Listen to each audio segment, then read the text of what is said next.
Ada ve kavşak dönüşlerinde ne yapmamız gerektiği ile ilgili çok fazla soru geliyor. Bununla ilgili bir video çekmek istedim. Hem elimi hem vitesi görün istedim. Ayaklarımı belki göremiyorsunuz şu anda. Ama nelere dikkat ettiğimi anlatacağım.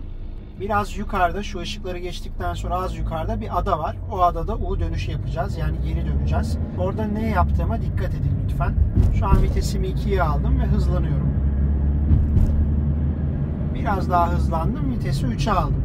Biraz daha hızlanmıştım ama ileride bir set olduğu için yavaşladım. Debriyaja bastım. Hafif frenledim. Vitesi 2'ye düşürdüm. Freni bıraktım. Debriyajı da yavaş yavaş kaldırdım. Devam ettim. Sola sinyal verdim. Burayı kontrol ettim. Hiç kimse yok. Karşıdan gelen hiç kimse yok. Hala 2'deyim. Şu an gaz kullanmıyorum. Direksiyonu bakın biraz çevirdim. Tam tur dönmedi bile. Ve devam ediyorum. Karşıyı gördüm. Direksiyonu topladım. Yani adaya girerken direksiyonu böyle alabildiğince sonuna kadar çevirmedim arkadaşlar. Dikkat ettiyseniz biraz çevirdim. Baktım yeterli olduğunu gördüm. Daha fazla çevirmedim. Biraz aşağıda yine bir U dönüşü var. Orada da ne yaptığıma dikkat edin lütfen. Şu an vitesi boşa aldım ve yavaş yavaş ilerliyorum. Önümdeki aracın çekilmesini bekliyorum. Tekrar 1'e aldım. Hafif gaz verdim. Debriyajı bıraktım. Debriyaja basıp vitesi 2'ye aldım. Hafif gazla birlikte debriyajı yavaş yavaş yine kaldırdım. Tekrar tam debriyaj. Vitesi 3'e aldım. Debriyajı bıraktım. Gaza basmadım. Neden? Yokuş iniyorum. Araba zaten hızlandı. İleride bakın bir U dönüşü var. Şurada mavi tabelayı gördünüz, levhayı. Sola sinyali verdim. U dönüşünden önce solda bize ayrılan bu cebe girdim. Vitesimi 2'ye indirdim. Yavaş yavaş ilerliyorum. Bakın direksiyonu biraz çevirdim. Bir tura yakın ilerliyorum. Şuradan gelenlere dikkat ediyorum. Burada bana ayrılmış bir cep var ama yine de dikkatli olmam gerekiyor. Evet, bu katılım yoluna girdim cebe. Bakın soldan katılım. Tam tersi burada. Hemen sağ sinyali verdim. Vitesimi 2'ye aldım. Aynamı kontrol ettim. Ve hızlanarak sağ şeride geçtim. Yani ana yola girdim. Sinyali kapattım. Bir dönüş daha yapacağım. Orada tekrar dikkat etmenizi istiyorum. Çünkü her zaman koşullar, şartlar değişiyor.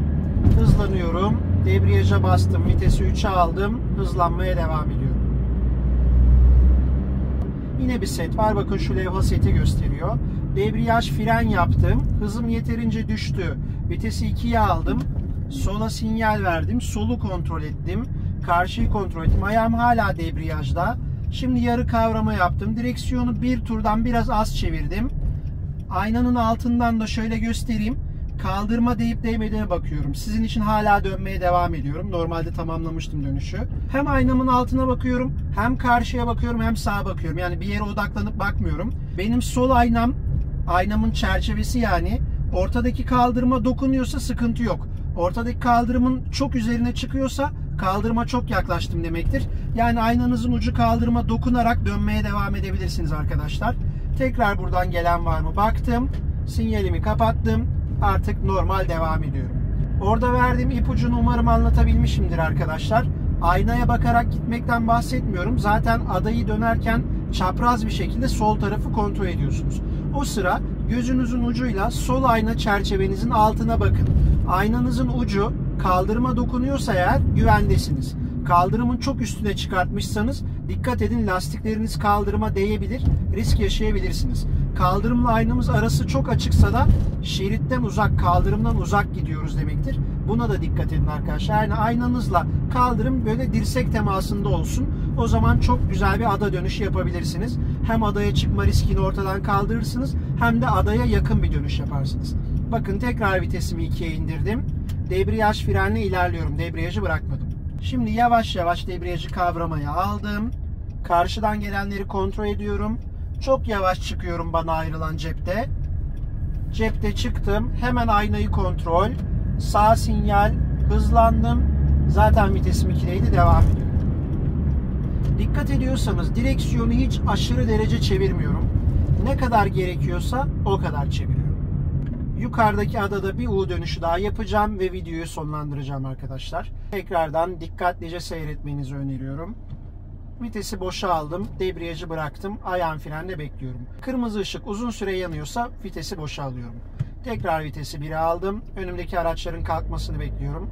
Hafif kavrama sırasında da gazı verdim. Arabam yeterince hızlandı. Ses yükseldi. Hızım 20'yi aştı. Vitesi 2'ye aldım. Şu araca dikkat ediyorum. Normalde yol benim ama benim farkında bile değil kendisi şu anda. Sinyal de vermeden önüme doğru geçti. Ben onu fark edip kendimi korudum ama o beni fark etmiyor. Tekrar sinyalimi verdiğim bu adada o dönüşü yapacağım. İki elle de nasıl yaptığımı göstereyim size. Tek elle daha rahat yaparsınız ama iki elle de göstereyim. Burayı kontrol ettim. Kimse yok. Karşıyı kontrol ettim. Ayağım yarı debriyajda. Direksiyonu biraz çevirdim. Tekrar kontrollü bir şekilde gidiyorum. Evet. Durmadan devam ediyorum. Direksiyonu tekrar olduğu yere aldım. Adalarda bu detaylara dikkat ederseniz rahat dönüşler yaparsınız. Faydalı bulduysanız beğenmeyi, paylaşmayı, kanalıma abone olmayı ve beni sosyal medyada takip etmeyi lütfen unutmayın. Beğenileriniz ve yorumlarınız benim için çok çok değerli. Kendinize iyi bakın. Farklı bir videoda görüşmek üzere. Hoşça kalın.